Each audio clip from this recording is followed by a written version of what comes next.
Hi friends, today we are going to see how to create life cycle rules for the S3 bucket. This is my AWS console. Let's get into the S3. This is my S3 service. Here you can see that we have already 3 buckets I have created previously. So in this bucket we are going to select one bucket. So I am selecting the third one, which is static web app 01. Just created. See, in this bucket we have some of the files. I already uploaded some files here in previously, so some of the png and jpg, and here I installed some html file as well.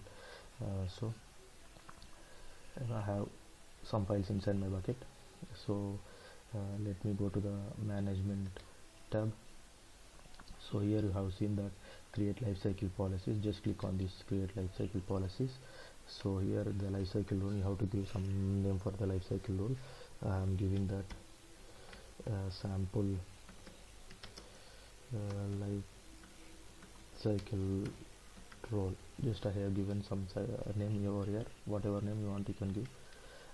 Choose the role scope, means for this particular scope is nothing but if you select this one, you have to mention the which object inside the bucket you have to move from lifecycle storage. Use the lifecycle storage classes. So this one you have to give the particular prefix like jpg or something else, .txt, whatever you want to move from one storage to another storage classes. Have to select, but I want all the objects inside my bucket. I have to move from one storage to another storage. For that we have to select this one.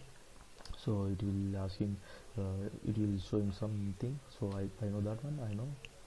Okay, this is the action lifecycle role actions. What are the actions we are going to create? Means this is the transaction current versions of the object between the storage classes. Means current version, if you upload the same object multiple times after enabling the versions, so it will create previous version and current version automatically, right? So that in that this is asking the current version. If you want to move the current version, yes. If you want to move the previous version, yes. After current version object, after expiry, if you want to create some expiry date, yes, you need to create some expiry date. Permanently delete previous version. After expiry you want to delete previous version, permanently delete, yes, you need to that one. So let delete expiry date. Here we create only the expiry date. So after creating after the current version expiry date comes, it will delete automatically. In other way, incompleted multi-part uploaders, means if any upload has been partially uploaded or incomplete uploaded is there, no, as well, that also be delete. I am selecting all this file. So this is what the transaction current version option between the storage classes. Here we have to select from which storage class to which storage class in how many days we are going to select here, right?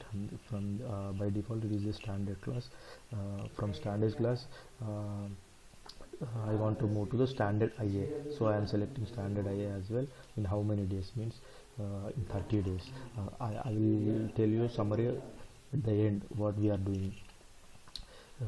So I want to, after 30 days I have to move this one to Glacier.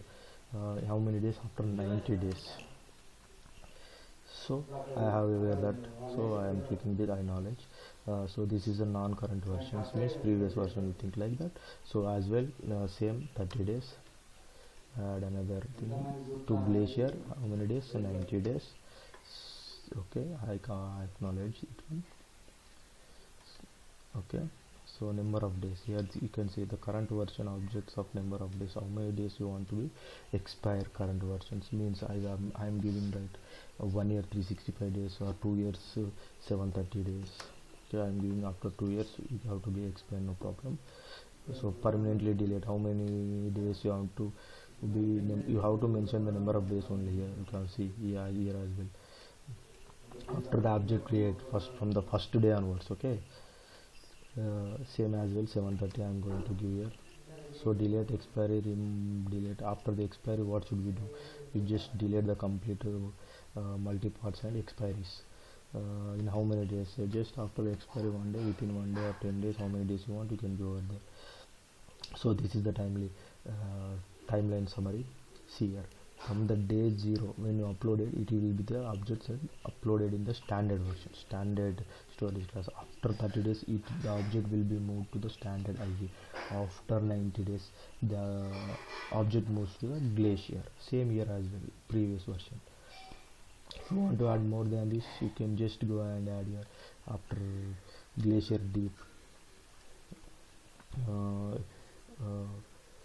If you select your 19, it will show some error, right? See, the integer value of the glacier object must be less, least 90 more than the value, means you have to add 90 plus 90 from here.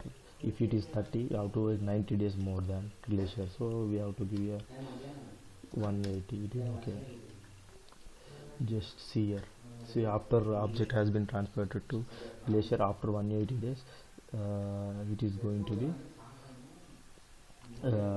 glacier deep archive. So this how we are creating this type of rules. Just select the create rule. The rule is going to be create a life cycle rule. See here, the rule has been created and it is enabled.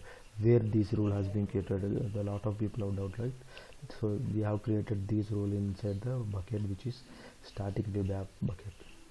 After this is now is enabled. Now the rule has been set for the bucket. Every object inside the bucket is going to transfer to standard IF for 30 days, then glacier for 90 days, then glacier deep archive for the 180 days, then it is going to expire in 2 years. Same as well here. So this is enabled right now. So now I am showing how to disable. Just select this one. If you want to any changes, you can do. Just go and edit it. The life cycle will be edited. Then you have to change whatever necessary changes you have. So if you want to disable, just click here and go to the actions. Disable rule. Disable is nothing but the rule is here only, but it is delayable, but means it is not applied for this one. We are not enable it, right? So then, so with all so later, if you don't want to use, you can just delete. By clicking on delete, it has been deleted. So this is how we are going to create and edit and disable our lifecycle rules to change in the storage classes for in S3. Thank you guys. Thank you for watching this video.